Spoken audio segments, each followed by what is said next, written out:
అక్షింతలు పట్టుకో. నాడు అక్షింతలు చాకలి పట్టుకొని పోలి విను. స్వర్గానికి వెళ్ళిందట. ఆమె జ్ఞాపక చిహ్నంగా స్త్రీ పురుషులందరూ ఆనాడు ఈ ఉత్సవం చేసి నదిలో దీపాలు వదిలి తమ కార్తీక వ్రతం పూర్తయినట్లుగా భావించి సంతోషిస్తారు. ఇది ప్రతి సంవత్సరం సాగుతున్నటువంటి సాంప్రదాయం. పోలి స్వర్గానికి పోవడానికి ఒక కథ ఉంది.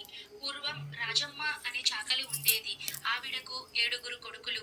వారందరికీ వివాహాలు అయినాయి. 7 కోడళ్ళు కాపురాలకు వచ్చారు.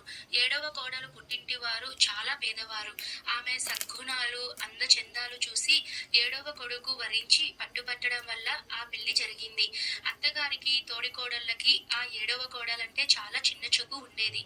ఇంట్లో పని అంతా ఆమెకే అప్పగించి తాము మహారాణుల్లాగా కూర్చునేవారు. ఏ ఉత్సవాల్లోనూ వేడుకల్లోనూ పూజల్లోనూ ఆమెను కలుపుకునేవారు కాదు. ఇదిలా ఉండగా పవిత్రమైనటువంటి కార్తీక మాసం వచ్చింది.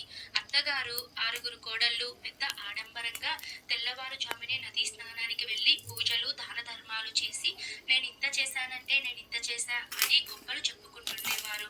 పాపం 7వ కోడల్ని నదీ స్నానానికి రానియ్యక ఇంటి పనుల్లో కూరేసేవారు. ఆమె ఆ పనులన్నీ ఓరిమతో చేస్తూ నూతి దగ్గరే స్నానం చేసి ఆవు చెల్ల చిలికినటువంటి కవ్వం నుంచి కొంచెం వెన్నెను ఊడ్చి దానితో తులసికోటు వెనకాల దీపం పెట్టి ఓం నమో నారాయణాయ నమః అని భక్తి శ్రద్ధలతో ఒక నమస్కారం చేసి మళ్ళీ పనిలోకి చొరబడేది. దీపం పెట్టిన కుంది అత్తగారికి కనపడితే ఏమంటుందో అని భయంతో కార్తీక మాసం 30 రోజులు ఇలా గడిచాయి.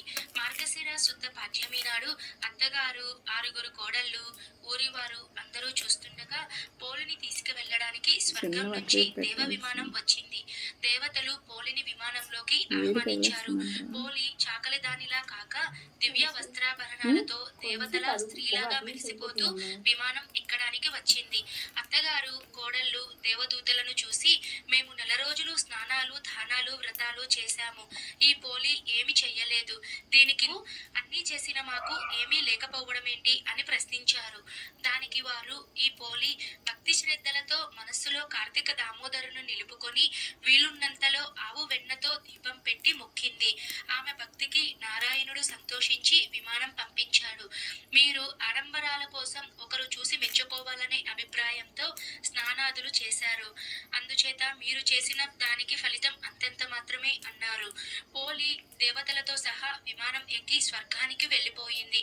భక్తి కలిగిన మనసుతో భగవంతుణ్ణి ఏమాత్రం ఆరాధించినా ఆయన దానికి సంతోషించి ఉత్తమ గతులు కల్పిస్తాడు.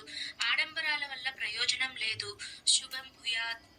ఇదండి పోలి స్వర్గమునకు వెళ్ళిన కథ. ఈ కథ అంతా పూర్తిగా విన్న తర్వాత చేతిలోని కొద్దిగా అక్షింతలను తీసుకొని భగవంతుని దగ్గర అలానే మీరు నదులు కానివ్వండి లేదా ఇంట్లోనే కనుక పూజ చేస్తే నీళ్ళల్లో ఆ అక్షింతలు వేసుకొని నమస్కారం చేసుకొని తర్వాత